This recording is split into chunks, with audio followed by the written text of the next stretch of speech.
Okay, we are so excited to have the Chandler family join us today. We've had the pleasure to get to know them on our Facebook Connection Hub, and we would like to know if you guys wouldn't mind sharing your throuple love story with us. So how did it all start? Thanks for having us. Good to see you guys and talk with you. We've been together now. We're in our 4th year together. As most thruples that I've encountered go, Bobbi and I were together first, and then Diana came into the relationship a little later on. We have a lot in common, with you guys. We weren't part of any poly community or swinger community or anything like that going into it. We were just poly by accident. I think the last podcast we did, that's how we best summed it up. One of those things where everything kind of clicked. Like I said, Bobbi and I had been together for several years, married, raising a family, doing our thing. I had known Diana previous to knowing Bobbi even. It's one of those things where it came back around during the pandemic. I think you guys have mentioned that a lot of poly relationships were born out of the pandemic, and I guess that's kind of the way it happened with us. Diana and I had very differing political views and things like that. And, when you're stuck at home, I guess there's a lot of time to war back and forth on Facebook. And so it's kind of funny. We had kind of an adversarial relationship going back and forth on Facebook that developed into more romantic feelings. And when it kind of started moving that direction, I went to Bobbi, who's always been by and had limited experience, in the swinging community and things. And Bobbi really liked Diana, and Diana really liked Bobbi, and so we decided, meet up, go out to dinner and everything, and pretty much, downhill from there. Just rolled right into it. Everything went very quickly. I think you guys, had a similar experience where things just clicked really well. So it developed very quickly, and that's kind of how it went with us. Yeah, it seems like that is definitely a similarity we share with you guys. We moved very fast, maybe too fast. We say sometimes, but made all the mistakes, right? Yeah, learn from them. Learn from them. It's like sometimes like, would it have been nice to not have to learn from mistakes? Could we just no? It would be boring. It would be boring. It's one of those things where sometimes it just organically moves very, very fast, and trying to slow it down would cause more problems than just leaning into the natural pace of the relationship. And it sounds like that was the scenario for you guys as well. Yeah, we do the same thing where we'll say sometimes we should have slowed down, and then we're like, but then things wouldn't have happened the way they happened. So exactly. Yeah, I'm a fan of Rollo Tomasi, and one of his quotes in one of his books is, "You can't negotiate with desire." And I always thought that, I thought the same thing. It's very interesting. Mm-hmm. Mm-hmm. Yeah, I agree. Yeah, I mean, again, sorry, going into it, again, we didn't have, previous experience to draw from, so I didn't know anything about NRE, and some of the other pitfalls that, poly relationships would have. It just, what felt natural to me. And so, of course, there's a lot of stepping on toes and things like that because, I was developing a relationship very quickly with Diana, and, there were a lot of feelings there that, Bobbi wasn't necessarily, moving as quickly on that. And, we learned a lot, in the first several months. I started pouring, over all of the resources, materials, podcasts, and everything that was out there, and just gave myself a crash course on it as best I could. When you were going through looking for resources, did you have trouble finding resources that were specific to thruples? It was tough. There's several Facebook groups, and some of those communities are great. Some of them not so great. So I kind of went with what made sense to me and left the others behind, poured over several books, recommended several books, to Bobbi and Diana, for them to, get up to speed on it and everything as well. Awesome. What are some of the resources that you would recommend for people starting out right now that are finding themselves in a similar situation where they're like wanting to be in a throuple, but have very limited knowledge of what to expect? All the books. I mean, we listen to Audible because we deliver car parts and we drive every day. So that's, but the books that Mike found, Polysecure. that one, the one on, The Jealousy Workbook. yeah, the Jealousy Workbook. That was a really good one. Ethical Slut. I really liked it. Too. Yeah, that was Right. a good one. Yeah. Yeah, and then of course, we're, like I said, we're in our fourth year now. There's more resources. It seems like now, more podcasts like y'all's. I'd recommend you guys. I've gone back through and listened to all of y'all's episodes so far. Yeah. Y'all are doing great things with it. So, podcasts and several of the books that I mentioned. Some of the Facebook groups are very supportive. I'd like to add, I've been a little bit of a rebel and not necessarily read all of the books. I've tried starting them, but I do have experience with poly relationships, kind of like my really close friends. So my best, I guess, good friend at the time, she was in a poly relationship with another woman and a man. And then we ended up dating, me and my ex. And then she tried to get me into a poly relationship, but I wasn't comfortable with it at the time, just because of the way that she was going about it. I didn't appreciate it or whatever, but when I started dating her and she became my girlfriend, she actually had a boyfriend at the time. So I kind of had a little bit of experience with it in the past. So it was a different dynamic, but you still had an idea of the notion of being polyamorous. Yeah, I get it. So you guys developed a friendship, and then there was more than that, right? There was some attraction. And how did you get the courage to talk to Bobbi about it? That's, to me, that is the hardest part in any relationship. That's open towards polyamory. So we've had a very open and honest relationship since we've been together. Mike in his other marriages have maybe cheated or, stuck around. But him and I, he never did that with me. So when he said, hey, let's try this, and because he was open and honest with me, I was able to say, oh, that's interesting. Let's explore. That. Yeah. Was it because he was more open to you because the style of relationship, the communication, you made him feel secure, safe to talk to you without judging him, right? Yes. Yeah, that's beautiful. I like that.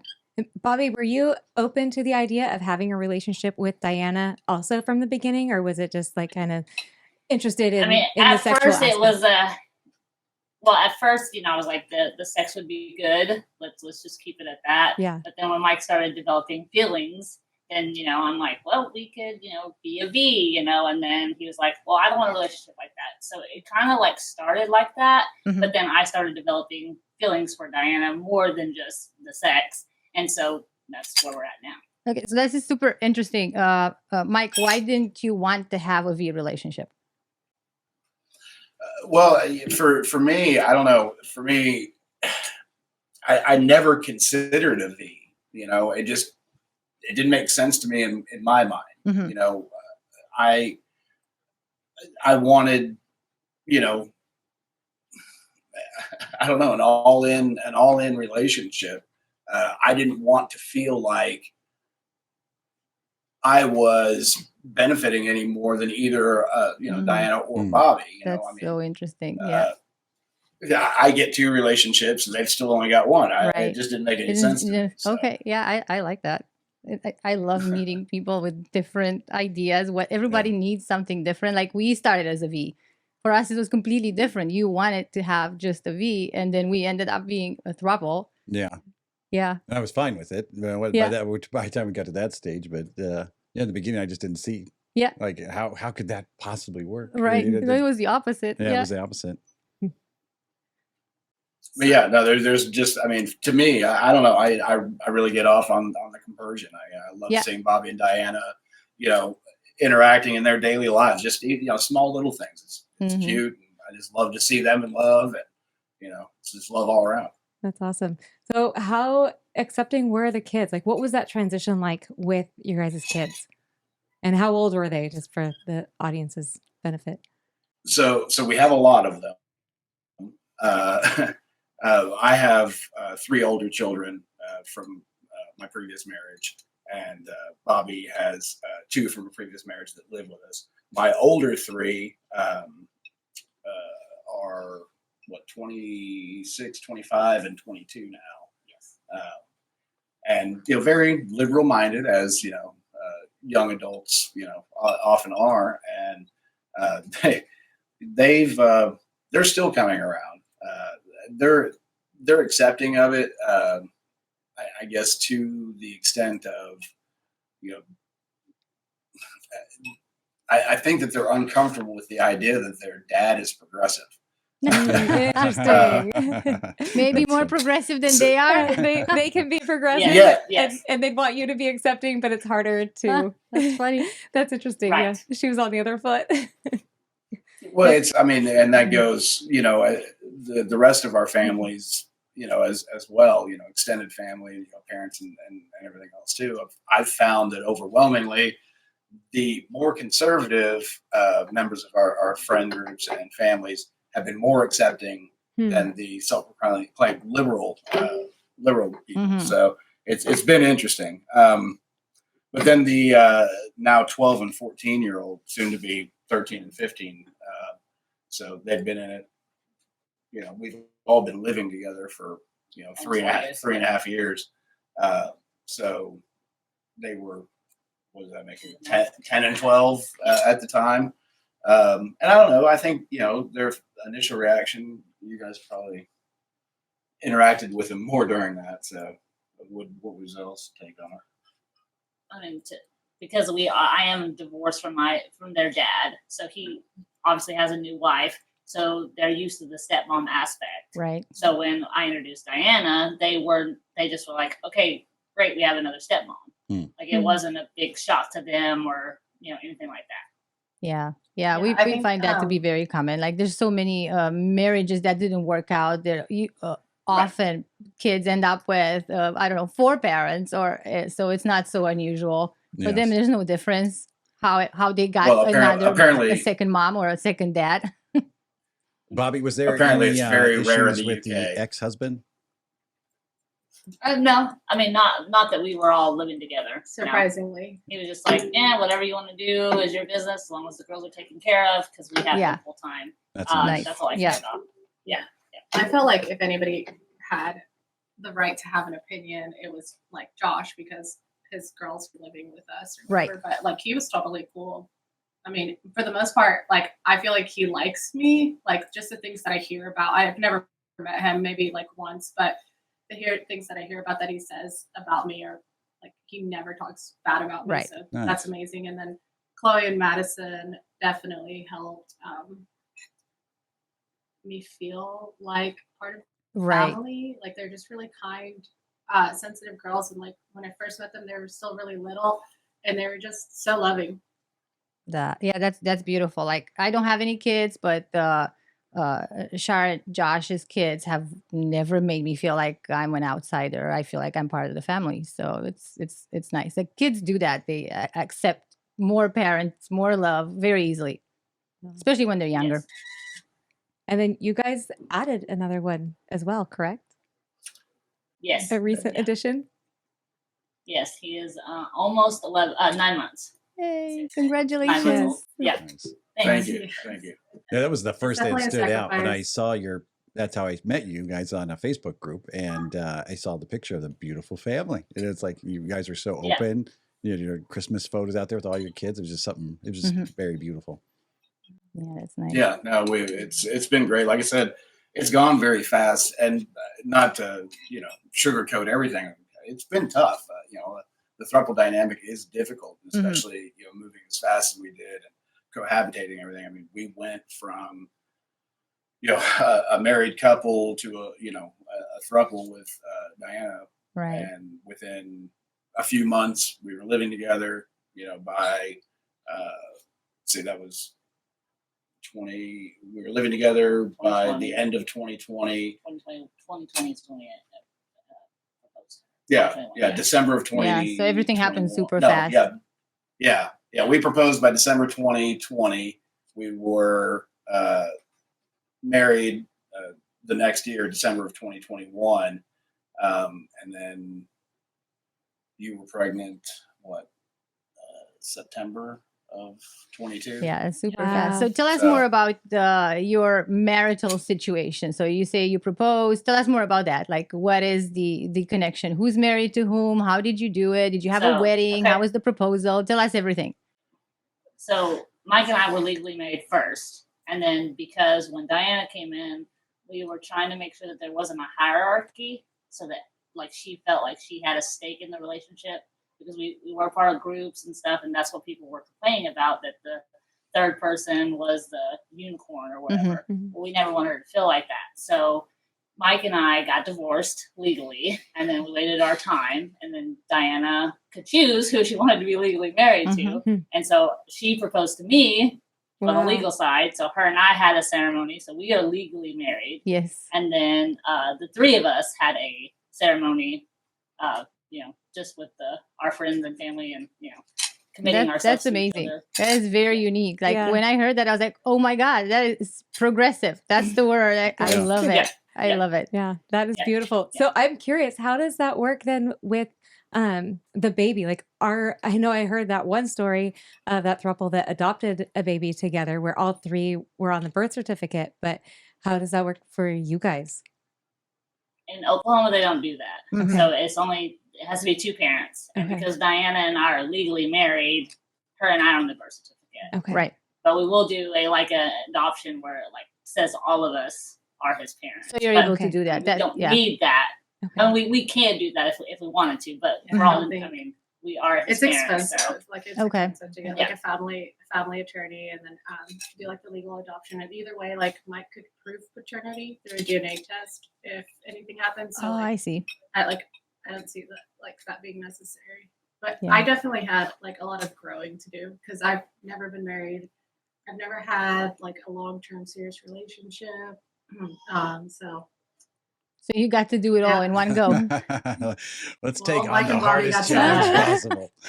So I'm curious. Mike and Bobbi got to deal with me. So I know how difficult it can be, especially in those early months. What was it for you guys about your relationship that kind of saw you through those difficult times? We clicked sexually. So we were from day one. Yeah, that's a good reason. Yeah. He looks at me from day one, maybe not like Bobbi said, it was more of a V in the relationship, but from day one, the physical attraction, we were a throuple from day one, with the physical attraction. Yeah. Yeah, that's good. I would agree with that. I mean, and I don't know, we have we've been very just committed to making this work. I mean, there have been times where it's been really tough for sure, and knowing that we did get a fair amount of hate, or even just not even hate, but naysayers that expected it to fail, kind of kept me just trying that much harder. Right. Damn it, we're not going to fail. So no, we just wouldn't give up on each other. And we've got a beautiful family that we're very invested in this relationship. Being in the community for the last several years, the throuple dynamic has a pretty short shelf life.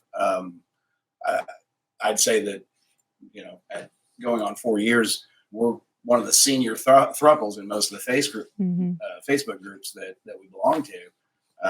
There's some that make it a few months, or some that make it a couple of years. But it's tough, and so I wanted to prove to myself that I could make this work, and to some extent other people too. Not that their opinions matter to me, but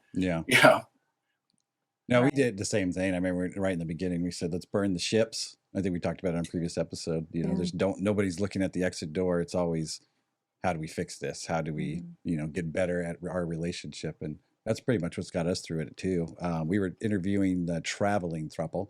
This is a younger throuple of 3 females last week. And they were saying how hard it was because they've been doing this for about a year or something now, I don't remember. And they were trying to find other throuples to look up to, but every time they reached out, they'd find out they had broke it up. It's like there was only a handful that ever made it past the year mark. So to see thruples like yourself that's like at the 4-year, like it's very encouraging, especially for these younger thruples just starting out. Yeah, we were even talking to Ali Hendry, holistic relationship coach, on one of our recent episodes, and she was talking about how you don't have those senior established relationships in this realm here. Right. Like, I think she referred to like and also the non-monogamy elders. Yeah, I think she referred like elders. people that can actually teach you how to do polyamory. And also just knowing that you are a different, an alternative relationship structure. You always feel like, oh, you know, if this doesn't work out for me, I can always go back to monogamy. It's so much easier to just, you know, just give up. Yeah. Definitely. The first thing that I've learned from you two is this, like when you find the people that are worth your energy and your love, just not giving up. Being emotionally mature, being emotionally intelligent, being able to communicate. There's no reason, that you can't make it work. I mean, if you went on the journey, if you began the journey in the first place, I mean, that's the hardest part a lot of times. It's coming out to your friends and family, sharing your life, your home, merging finances. The three of us own a business together. Right. So like we're very intertwined and have been from the very beginning. Like, I mean, if it was worth it to take that step in the beginning, putting it all on the table, it's worth defending that. So, when issues come up, we just, we have to remember, where we came from, where we started, and why we did it in the first place. Yeah, of course. Yeah. Normally, when I meet other thruples, I always ask, like, if the person that joined last feels like, Diana, if you feel like if you ever feel left out, or if you feel that you're not really part of if you feel any couples privilege. I see you three definitely worked really hard on not having couples privilege. I like the decoupling, But right? yeah, I want to ask you, like, how did you actively decouple the original couple, and how did you make sure that Diana is part of the entire entity of the whole? I would say less decoupling and more active throupling. I think that it was less, breaking down the couple that Bobbi and I had already established in our marriage, and more adding to it and making it a throuple, including Diana in, everything, whether it was, clearing out closet space, or, division of labor in the household, right? Having different shared responsibilities, things like that. So I don't think, that Bobbi and I actively, other than, divorcing, obviously, I don't think that we actively decoupled, because we had a great relationship. Right. There wasn't anything that we wanted to really give up. We just wanted to share it. Yeah, that's nice. That's a good way of putting it, like a more positive approach to it, rather than breaking something up but adding extra. Yeah. It's nice that you guys all work together. That gives you guys more freedom. You don't have to worry, look over your head, like, can we not be out? Does it ever drive you guys nuts being around each other, though, nonstop, 24/7? Well, we work different. So Diane and I work the day route. We drive, and then Mike works overnight. Oh, okay. And he's gone 3 nights a week. And then Diana and I are home. And since we've had the baby, we do 1 week on, 1 week off. So one week I'm at home with the baby while she works. And then the next week we switch it. And so he sleeps during the day and we got the baby. So the weekends are the only time that we actually have time to spend together. So I feel like we don't ever get tired of each other, because our schedule are so different. Plus we have older kids, the 12 and 14-year-old that have stuff that they have going on that we have to take them to. So you guys are busy. Busy. A lot of variety. Yeah. Yes. For sure. Yes. Yeah. I'd say we spend a lot of time together. Yeah. At the beginning of this relationship, I was like very emotionally immature. So, Mike and Bobbi have had to deal with that and help me grow as well. Nice. Like, because I didn't have kids. Like, I was just a single person, like kind of a wild card. Like, my family was not surprised. I feel like of all of our families, like my family was the most accepting, at least at first, just because of the way that I've always been. And you know, it was definitely different, like having a family and like considering other people whenever you're like making decisions. Responsibility. So yeah. That was like, to me, that was like so different. Like normally it's just like me, you know, it's just a single person, but yeah, the inexperience, you know, in having, you know, long-term relationships, whereas, you know, Bobbi and I, you know, aside from, you know, our own marriage, we were both, you know, married before, previously me for 17 years. So like long-term relationships, you know, I got no problem. So it was tough, you know. Diana jumped, you know, head first. You know, this is her longest, you know, serious relationship, and it happens to be a throuple. So like kudos to her, you know, for like, I mean, she's gonna do it. She's gonna do it all the way. Having kids. Yeah. And she's the baby of the group too. I'm 46. You know, Bobbi's 38. Diana's 32. So sorry, 39. Most people wouldn't correct me. Considered. It's definitely something that like I seriously considered, you know, walking in, and then I was just trying to be like really honest about like, do I want a serious relationship or like, do I not, you know, because I didn't want to like lead them on. And then there's so many people in the family that can be affected. So like if I'm saying like, oh, I want a serious relationship, but then I'm like, no, I don't. And then I'm just like gone, you know, like the little girls and everything else like that. So it's just something I really considered, like, okay, do I want a serious relationship? Am I ready to settle down and like have all of these things? Or am I still just trying to be young and wild and free? Like, you know. When she knew it was going to take more than one person to handle her. A throuple made sense. That's awesome. So it sounds like you guys all were just very self-aware of where you are, and you didn't like, even though it moved very rapidly, you didn't just throw caution to the wind, and it wasn't just, you know, didn't take things lightly. Yeah, it was all very intentional. It sounds like, it was the same for us. For me, that's smart. That's smart. So I have a question. What is your guys' sleeping situation? Do you guys sleep, all three of you, all the time, or how do you do it? Yeah. Yes. So we were talking about this after I listened to y'all's podcast where you and you guys have separate beds. And I told Mike, I said, that would be so nice. Only just one night a week where I didn't have no kids, no dog. I could have the bed, but we sleep. Most of the time I'm in the middle just because I'm the smaller out of us. The skinny person sleeps in the middle. He doesn't get as hot. And then Diana's on one side and Mike's on the other. But then he works 3 nights a week. So then the bed is just me and Diana. Yeah. And I told Mike the other night after listening to you guys, I was like, I love you and I love sleeping with the three of us, but I cannot wait till Tuesday night when you go to work where I have a little bit more room to spread out in the bed. Yeah. So about that, because I am the one sleeping in the middle as well. Where do you keep your stuff? Your phone, your water bottle, all the stuff? Yeah. When we redid the master bedroom, we made sure that we had shelves. It's like a window that he made a cubby. So we had 3 shelves right behind our bed. So that's where I keep my water bottle. And then my phone's usually on me because we have the nanny cam. So if the baby wakes up, I hear it. They get to sleep in. And so that's how we do that. Yeah, this is my biggest problem right now. Where to put my things. Mike made a custom bookshelf. But that was before I moved in. And then that's why I say we spend a lot of time together because we sleep, like we all sleep together. Like, you know, and when I was pregnant, we slept together as well.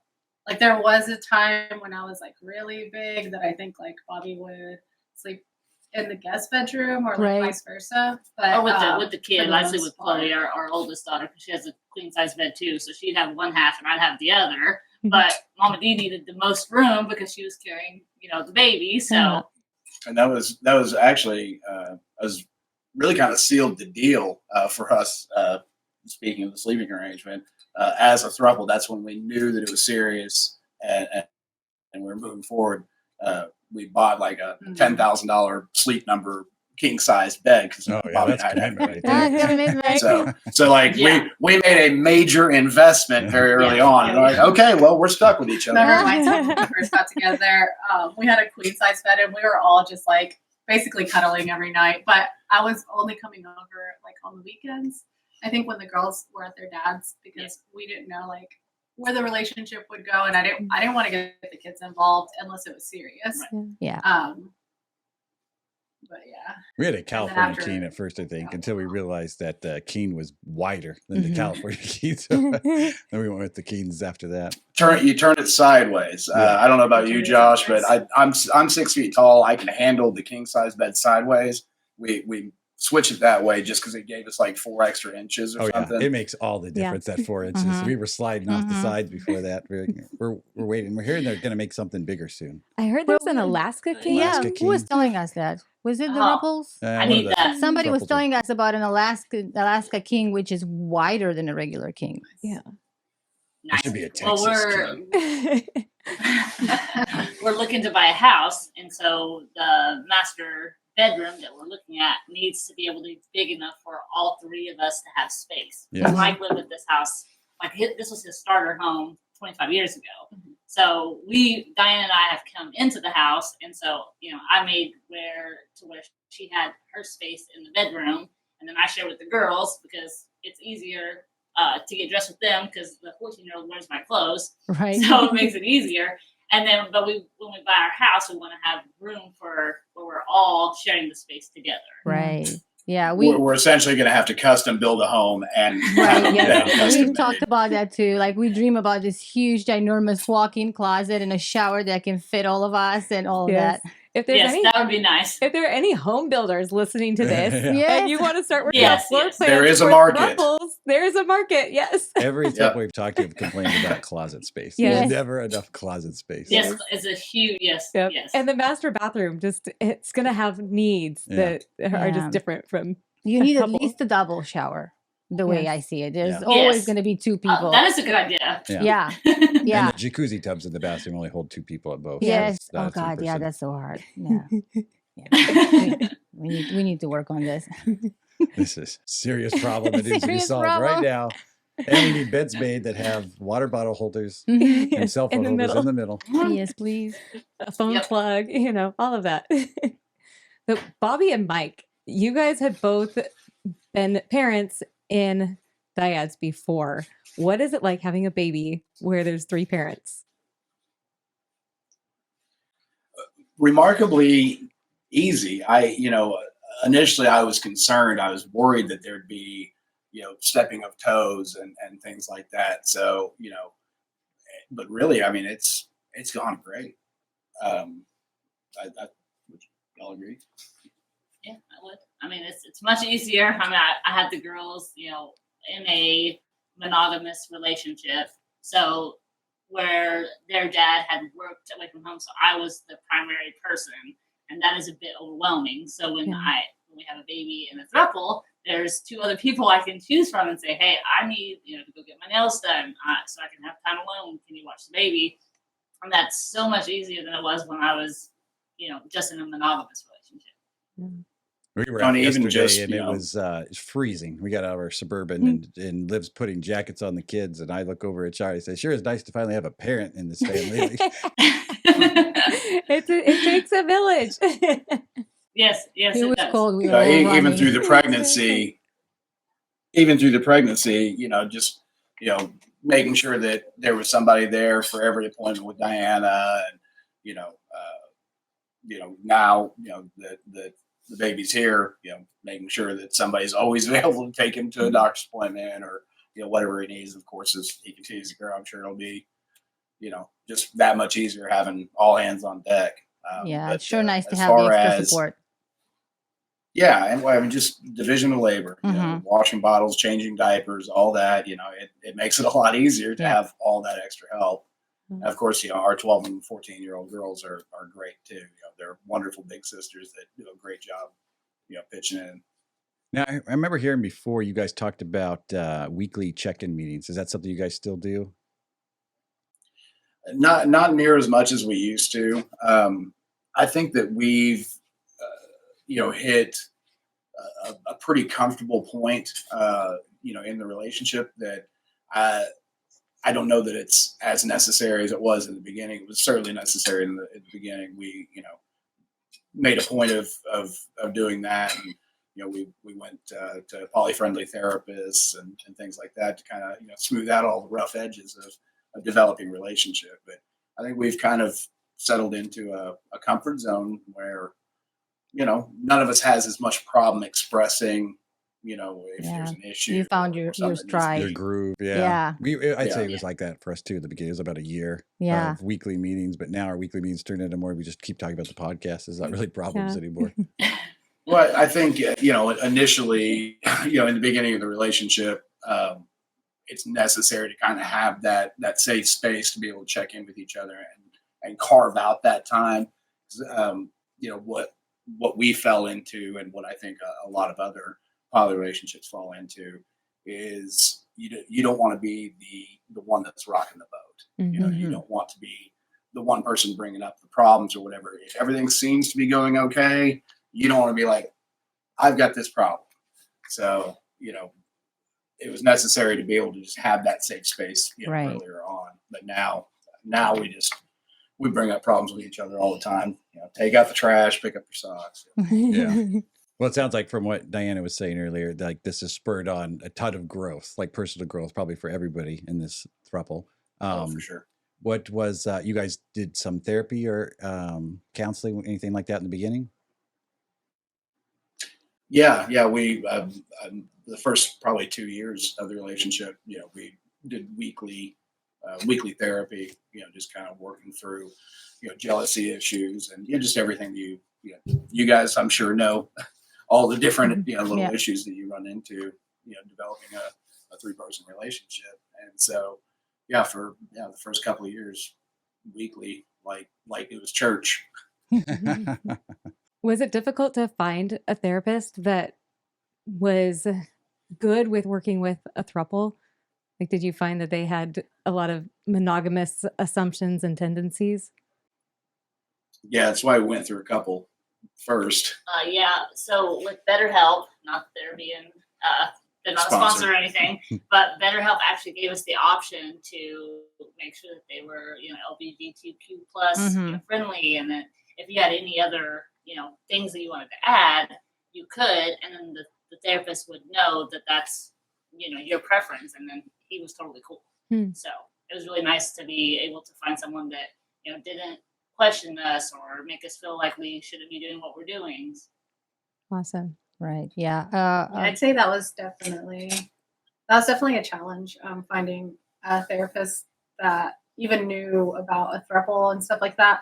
And I feel like at first it almost like didn't help. Like it was like hurting us because like, I don't know. Like, I had like a therapist that we were working with, like the 3 of us, and then her telling me like, oh, get out of the situation, just go or whatever. And it's just like, I don't know, but it definitely helps like meeting people that are in a throuple and being like more exposed to like that type of relationship in the community, because you don't see an example of it. Like we have to rely on other throuples. That's what I found, because it's not impossible to find a therapist that specializes in non-monogamy or polyamory, but there's an extra step there from polyamory to being in a throuple.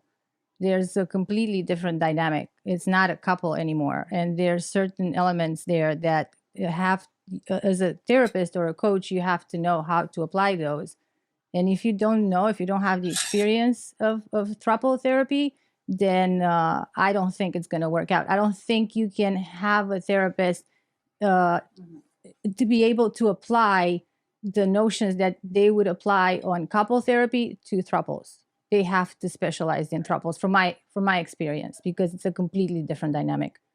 We've had a lot of people reach out to us asking us, for suggestions for therapists, because that you keep getting the same horror stories of they go to therapy. The therapy's like, well, just stop being a throuple. Like that's the root of the problem. So that's the solution. And, but we also are meeting now a lot of therapists and coaches and stuff that do specialize in throuples. In non-monogamy, and they like Ali Hendry that we just had on our show was in a throuple herself. Right, people that actually experienced it firsthand, and they know what it is all about. Because I don't, if it's such a new type of relationship that we're ahead of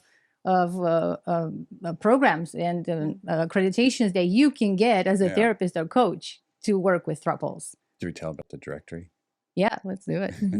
All right, so we're starting a directory. It's called throupletherapy.com, and we're going to start posting coaches and therapists on there, putting all their information if they're vetted. You know, that they specialize in throuples, so kind of help people find the connection. Throuples can now find their therapist on there. Yeah, we're very excited about it. Well, when you get your list of home builders, you can have a subdirectory. That's right. Throuple home builders and mattress manufacturers. That's right. Yes, that's a good idea. Put it all on the website. Yes, throuple resources in general. So, Bobbi, you had mentioned in another podcast that you guys were on that you were raised Southern Baptist. Did I hear that right? Was there much deconstruction that you had to do as far as like for me, I was raised very conservative Christian, and there were things that I had in my mind that I wasn't even aware of until after we opened up to this. It's like I wanted this relationship, but there were things that came to the surface after we got into this relationship that was like, oh my gosh, I didn't even realize like I had that, I guess, social conditioning mentality. Was there anything like that for you that you remember? Well, so when I got with Mike, I told him my beliefs. Like, he's Buddhist, so he was like, "You should be open. I mean, you can believe what you want to believe, but let me teach you this." And so, over the 10 plus years we've been together now, that just learning the other practices that he's taught me, when we got into our throuple, it was easier to open up. Mm-hmm. So some of my Southern Baptist roots came in, like especially hearing from the background, my dad, he would be like, "Is this something you want to do? Like, God is against it." And I'm like, "Well, Jesus said to love everyone," and so I would have to push back with him to tell him, the way things, the way I see things now. Mm-hmm. Diana, what advice would you give to a new throuple just starting now? I'd say follow your heart. Like, I think that, I fell in love with Mike and Bobbi, and that was like the biggest thing.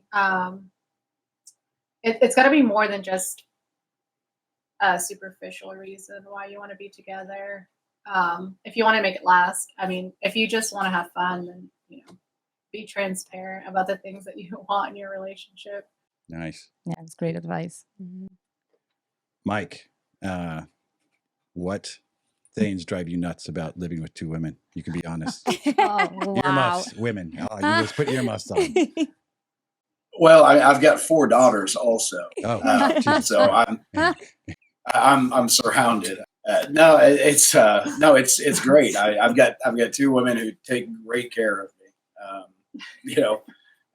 I do my best, to make sure that they're taken care of. We fall into, pretty traditional gender roles. There just happens to be 3 of us.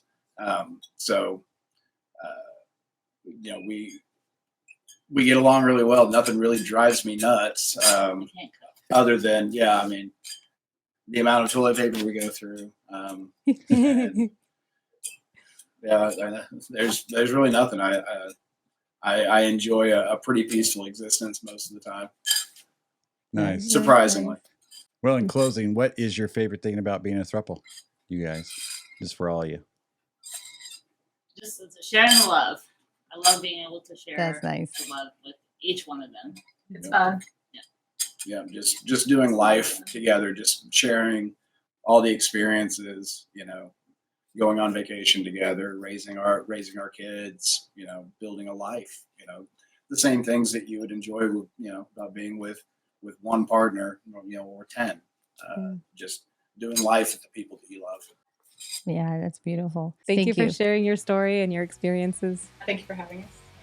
If you like our episodes, follow us and share them with people just like yourselves. Please leave a comment letting us know what resonated with you the most about this episode. And we'll see you next time.